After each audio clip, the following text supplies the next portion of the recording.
Being a person of high integrity, people want to deal with you. Things don't happen to you, they happen for you. Two things. I didn't want to just make an album every year because it was November, or, I didn't want to take for granted the thing that saved my life, for one. Jay-Z, considered one of the greatest rappers of all time, successful businessman, entrepreneur, has done it all. Check out his 10 rules of greatness. People who you started your life off with and what success does to them. People look at you strange saying you changed, like you worked that hard to stay the same, like you're doing all this for a reason. And what happens most of the time, people change. People change around you because they start treating you different because of your success. So you are changing. You don't change who you are, the core of who you are, the things you believe, the things you love, and the things you die for, and your principles. You don't change that, but you're going to change who you are. You're going to change. You can't do the same things that you can't hang on the corner. Some people may not be comfortable with that. And then it deals with the other side of success, how people look at you when you're successful. Media medals, people sue you, settle. Every step you take, they remind you get. So no matter how far you are, you still have that stigma on you of where you come from when you walk inside the door. Even if you have a tuxedo on, it's like, oh yeah, that's the guy who used to be this and did that. Most kings get their head cut off. I mean, in war, battle, and in life, at the end of the day, you've achieved everything you want. You've made it to the top of the throne, and at the end of the day, you just get your head cut off.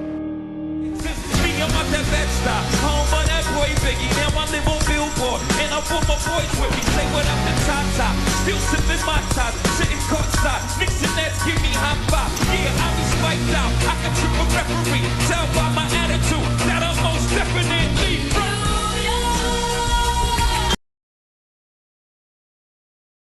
No one cares whether you live or die, and that's where that mentality goes at. I'ma get it or I'ma die trying. If I don't try, what am I doing? What kind of life am I saving? Like, these things is wicked in these mean streets. None of my friends speak. We all trying to win. We all trying to win, and a lot of times we bumping heads because we all trying to get out. That's like the crabs in the barrel mentality, that we have, because everyone's trying to survive. And we trying to survive at any cost. You have to look at that. You got to look at the environments and places we live in, and how things are set up, and how things are structured, and how we're always the last on the totem pole, even from our schooling to our roads to, everything that all the obstacles that's placed in front of us, even our living conditions. Being broke is a great motivator. Have 26 floors and there's a ton of them, right? These low income houses, and everything is messed up there. So that's like living dormant. If this is what I have to live for, then I'm going to take the chance to get more. It doesn't matter.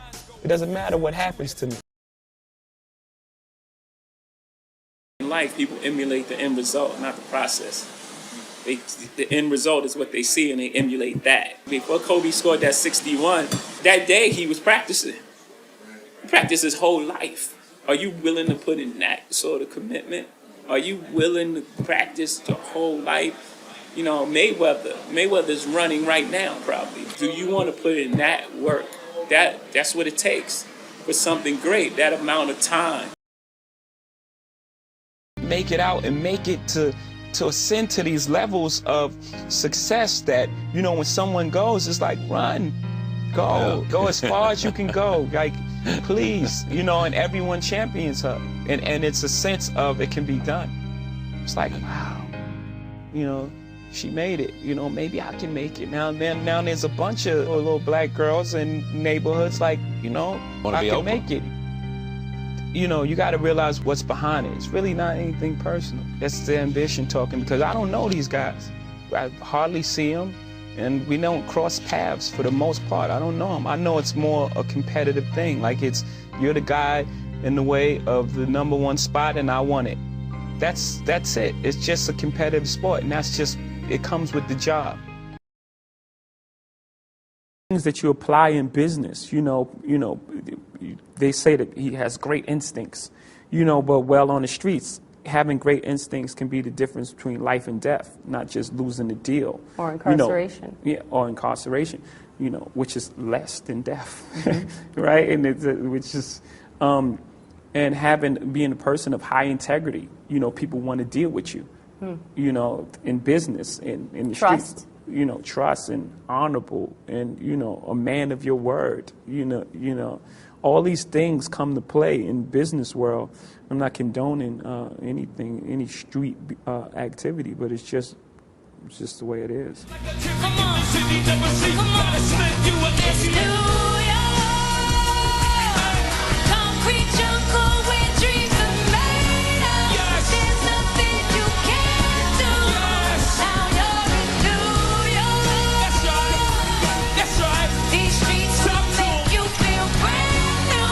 Big lights will inspire you. Let's hear it for New York. New York. New York. Everybody hands up. I love that thing of collaborating, you taking the best of what you do and someone taking the best of what you do, and you not robbing from what they do and they're not robbing from what you do, and y'all bring the best of what you are to the table and you put it in this mix and you see what happens.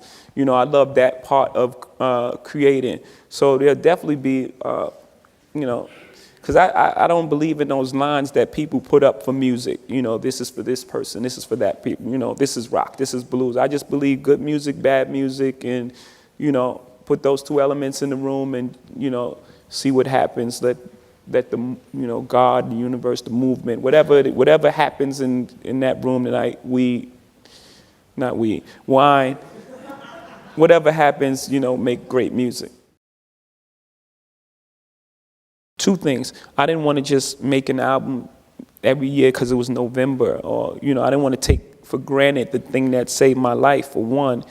You know, and for two, it felt like I had a bigger responsibility for the culture, to show it in a different light. Most people put out 2 or 3 albums and then, you know, it's like, where are they now? And they VH1 specials and, you know, things like that. I just thought I had a responsibility to the culture to show it in a different light, that we can ascend the executive levels. And because who better to coach the players than the people who played the game? Like, really, I can relate to an artist in a different way. An artist can't tell me, yo, you don't know. I'm telling you, this is what they saying on the street. I'm like, well, until it reached me, that's not what they saying. There's a knowing in being an artist. There's a knowing. You can't guess, you can't think, there's a knowing. You have to know that even if it doesn't work today, tomorrow, there's artists that I play that weren't popular at the time, that I play more than I play current artists. Shuggie Otis, I suggest you just go look up Shuggie Otis. He was amazing. And at the time, it wasn't this hugely popular thing, but I think when it all said and done, we would play that music more than any other music.